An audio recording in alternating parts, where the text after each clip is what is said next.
Shalom. This is your brother Tazaya Amar of GMS Valdosta, Georgia, coming out again with another weekly lesson, and I pray that it be edifying. But first of all, I want to give all praises and honor to Yahweh, by Hashem Yahweh Shai, by Hashem Mikakadash. Double honors to our apostles and elders of GMS for teaching us the true knowledge of the scripture. I want to say shalom in the heart to all the Akwans and Akwas that striving in the same true doctrine. Shalom, shalom. Today's lesson is based upon, the deception and lies that been given out to the chosen people, the Israelites. From the time we got off those slave ships up until now, we have no knowledge of who we are, our heritage, our true nationalities, and our true powers. But as time progresses, some of us is coming back, because the Most High Yahweh Bashem Abishai promised us that, hey, even though he told us that we were disobedient, that it would be taken away from us, but at one point in time, hey, it will be given back. It's like a punishment. Hey, you may, have to stand in the corner. My parents used to make me get up under the bed, solitary confinement. You get up under the bed, and when they tell you to come out, that's when you come out. So, hey, now we coming back out to our true heritage and who we are. All praises to Yahweh by Shem Shai. Our punishment is over. It's just about over. Okay, with that being said, I want to go to the book of Jeremiah, chapter 16, starting at verse 19. Jeremiah chapter 16, verse 19. O Yahweh, O Lord, my strength and my fortress and my refuge in the day of affliction. The Gentiles shall come unto thee from the ends of the earth, and shall say, Surely our fathers have inherited lies, vanity, and things wherein there is no profit. This scripture is delving deep into the Gentile state of mind, especially the ones that are, oblivious to what's really going on, Unbeknown to a lot of them, they have no idea that they have been bamboozled, just like Jake have been bamboozled, led into a false doctrine and a false narrative that has no profit in it, because it's all about lies, and then this sort of make you want to have a little empathy for Israelites, that are dispersed amongst all the nations that look like some of the other nations. Now they caught up in the mix, all because of lies. And with that, I'm going to start with the verse of Jeremiah chapter 16, verse 19 again. O Lord, my strength and my fortress and my refuge in the day of affliction. The Gentiles shall come unto thee from the ends of the earth, and say, Surely our fathers have inherited lies, You know, they've been lied to from generation to generation, thinking that they were the people, that they are the true Jews, that Yahweh, by Hashem Yahweh Shai, looked like them. And the people that they oppressed, you know, they were the Gentiles. They had no purpose. You know, they were, you know, the lowest of the low. You know, they were the base men and women.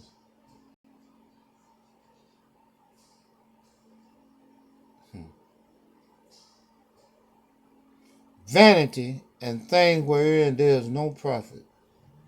Now they realize that, hey, all the things that they did to the children of Israel, the true children of Israel, okay, you might be in your kingdom now, but hey, your kingdom is crumbling. And the true peoples of the Bible is finna come to the forefront.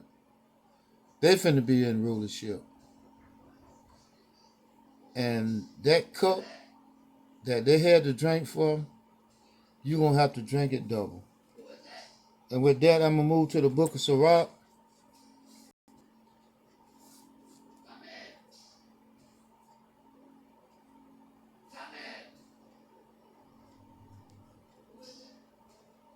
The book of Sirach, chapter 41, starting at verse 5. Ecclesiastical, all known as Sirach, chapter 45, verse 5, chapter 41, verse 5. The children of sinners are abominable children, and they that are conversant in the dwelling of the ungodly. The inheritance of sinner children shall perish, and their posterity shall have a perpetual reproach. And I'm going to read that again. Matter of fact, I'm starting Ecclesiastes chapter 41, verse 6. The inheritance of sinner children, the real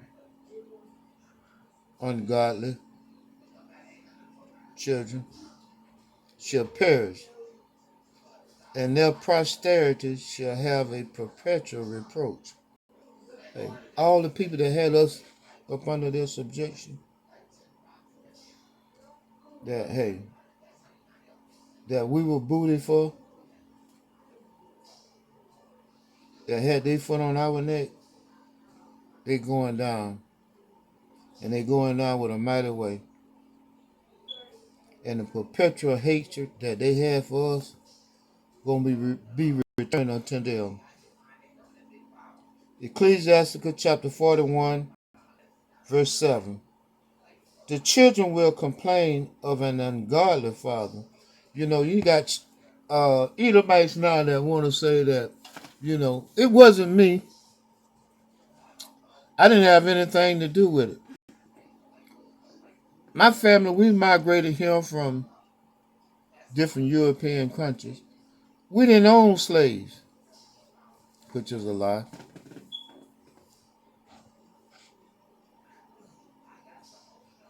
You know, at some point in time, hey, your forefathers, they had slaves. If they didn't have slaves, they benefited from it. So hey, you're accessory to a crime after the fact. And that's what they tell Jake if he's just riding along with, hey, someone that commit a crime, you know, the getaway driver, he's still an accessory. So that's what you are. You are the getaway driver. You got away with it. Matter of fact, your forefathers, they got away with it to a certain extent. But guess what? They dance to the music. They're going to have to pay the mighty piper soon and very soon. Ecclesiasticus chapter 41, verse 7 again. The children will complain of an ungodly father. You want to complain now because you realize that, hey, what was done finna come under you. So you want to blame shift now. You want to shift it back on them. But hey, it's going to come right back into you. Because they shall be reproached for his sake. Yeah. You realize that what your ancestors, forefathers did to our ancestors and forefathers, hey, there's a recompense for that. And accountability is one thing that, hey, Esau, Edomites, they do not want. They constantly look in the scriptures for wiggle room to get away from their judgment. But hey, there was no wiggle room for us. As prophecy was proclaimed, we had to fulfill. And so are you. There ain't no getting away. You can wiggle, you can squirm, but hey, you're going to come back to your judgment. There's no escaping. Alcatraz to the tenth power. And with that, I'm gonna move to the book of Matthew. The book of Matthew, chapter 24, verse 2.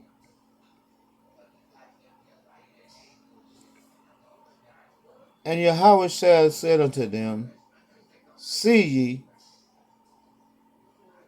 not all these things? Verily I say unto you, there shall not be left here one stone upon another that shall not be thrown down. Okay. And with that being said, hey, all gonna have to be fulfilled. The trials and tribulation and persecution that we went through, you gonna have to go through it too. There's no escaping your judgment. And why would you want to escape your judgment?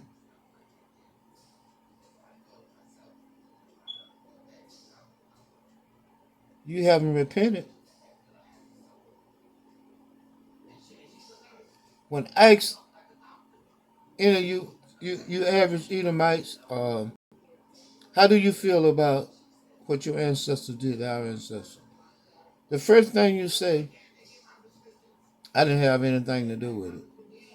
You don't address the point that, hey, you know, it was wrong. And then some of you will say, well, it was wrong, but I didn't have nothing to do with it. You know, I don't have anything to apologize for. It wasn't me.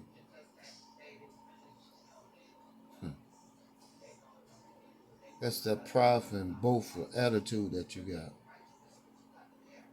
You should be vexed in your spirit when asked that question. Not to be so proud and boastful that you can say that I didn't have anything to do with it. We didn't own slaves. Not knowing that, hey, everything that you got or possess now came off the back of slaves. Everything that you got. The insurance on your car, the insurance on your house, the mortgage payment that you may have, your bank account, all that came off the back of slaves. How soon we forget. With that, I'm going to move to the book of Joel, chapter 2, verse 27. Joel chapter 2, verse 27. And you shall know that I am in the midst of Israel, and that I am the Lord your power, and none else, and my people shall never be ashamed. You know, how long you kept us in derision and delusion. You know, we thought that we were nobodies. We were ashamed of our image. We was ashamed of our hair. We was ashamed of our skin tone.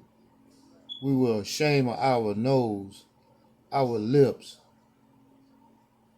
everything about us. We were ashamed, not knowing that we were made in the image of Yahweh by Hashem Yahweh Shai. And with that, I'm going to move to the book of Sirach once again. Back to the book of Sirach, also known as Ecclesiasticus, chapter 12, verse 10. Ecclesiasticus chapter 12, verse 10. Never trust thine enemy, for like as iron rusteth, so is his wickedness. Though he humble himself and go crouching, yet take good heed and beware of him, that thou shalt be unto him as if thou hast wiped a looking glass, and thou shalt know that his rust has not been altogether wiped away. Basically what it said, Ecclesiastes chapter 12, verse 10, pretty much summed it all up. Never trust thine enemy. No matter how he come upon you, all meek and humble, saying good words, words smoother than butter. Never trust thine enemy. But a lot of us will still take that pat on the back and that painted on smile as a token of friendship. He'll never be your friend. Now, if there's a situation where you beneficial to him, of course, yeah. To your face here, he's a pretty good old guy. But let me remind you, if you sit at his dinner table, you drink a cup of coffee or you eat, whenever you leave, trust me, they break that plate, throw it in the trash.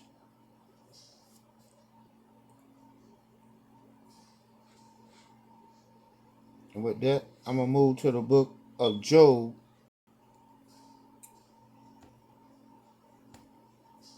chapter 9, verse 24.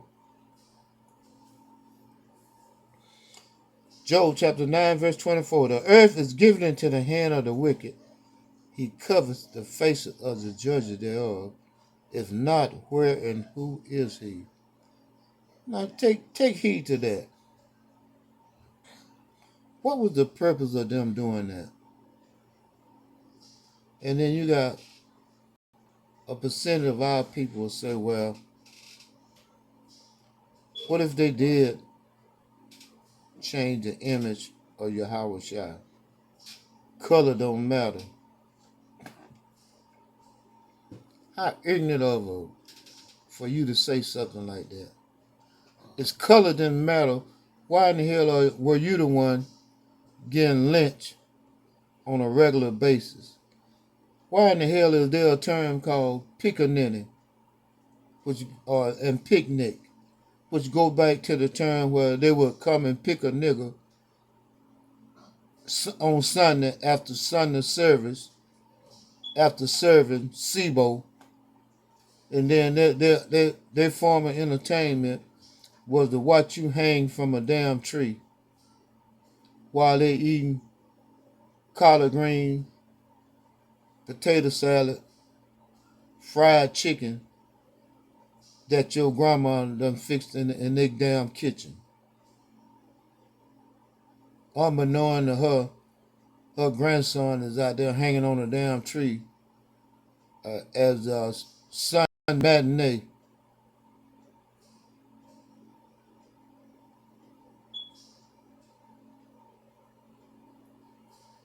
Ooh, the devil got a lot to pay for. And those just the things that we know about. Imagine all the things that we don't know about. Native Americans in the treaty that they made with Esau.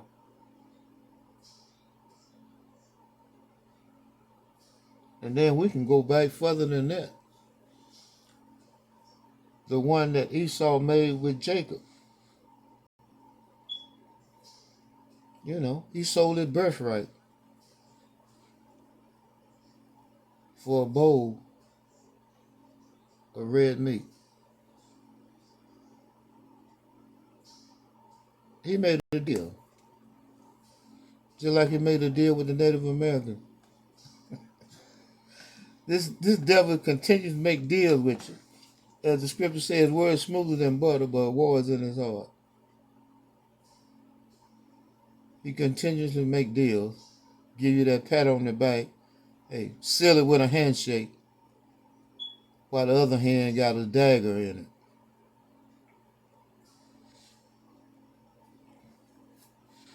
You know, that brings me to the our Levi brothers. You know, during the Haitian French Revolution, where the Haitian defeated the French with machetes, hoes, shovels, sticks. When the French had the modern weapons of their time. And then after being defeated, they coerced Toussaint L'Ouverture to come to France to work out another treaty, compromise between Haiti and France. And Toussaint L'Ouverture went against the better judgment of his councilmen, and took the trip over there to France. And upon arriving in France, they put him in a prison and starved him to death. And it's been said that the gods had bets on how long he would survive without no food and no water. And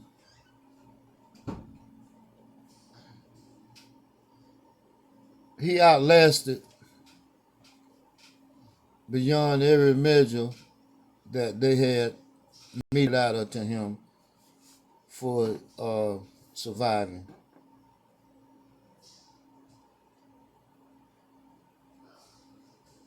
As it was said, some said 2 weeks, some said 3 weeks, some even said a month.